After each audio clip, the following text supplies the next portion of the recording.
How y'all doing? This Rock Balboa, aka Preacher Man R&B, and this is another episode of Ultra TV 91. This time I'm doing another movie reviews. Excuse me. This time I'm reviewing Rocky Balboa, and this is the 6th movie in the Rocky franchise. And what happens is Rocky has his own restaurant called Adrian's because not shown on film, but died of cancer, and she's denied for at least maybe 5 years. And his son really doesn't have nothing to do with him.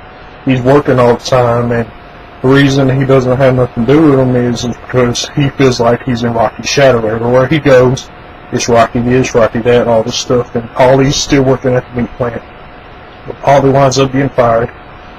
So what happens is Rocky meets up with the little girl that he walked home in the first movie that called him a creepo. He meets up with her, and they start hanging out, and Rocky starts helping out with her son or whatever.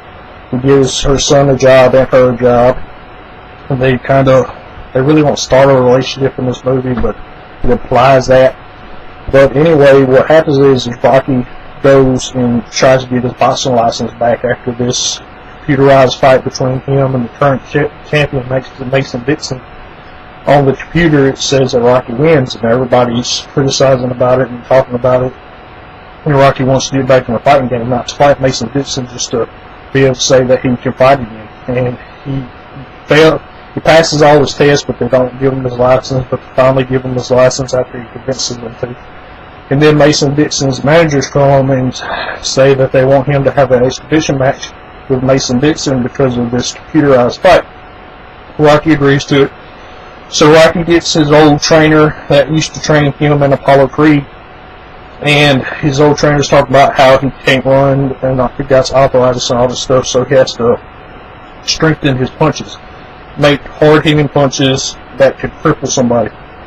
So that's how he trains. He weight lifts, and he runs a little bit with the dog that he bought, and he's getting his punches stronger. And then they had the press conference and all this, and it gets kind of heated after that, and his son talks to him, trying to talk him out of it. Then Rocky convinces his son to realize that no matter how hard you get hit, it's how hard you get back up. And his son winds up quitting his job and starts helping his dad train or whatever. And the fight happens, and it's at Las Vegas, and it's a 10-round fight. Nobody thinks Rocky's going to get out of the second round. And during the second round, Mason Dixon hit Rocky in the ribs, and it breaks Mason Dixon's hand. So Rocky has an opening, so Rocky starts hitting him left as many times as he can. Fight goes on to the 10th round, and they're giving it their all. They're both been fighting real hard.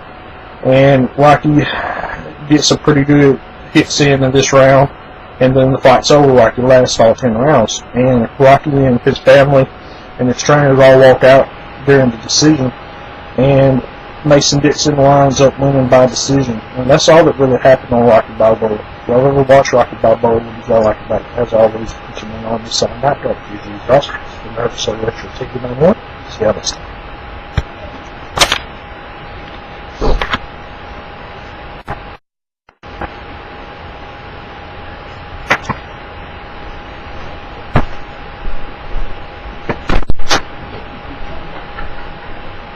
Y'all do.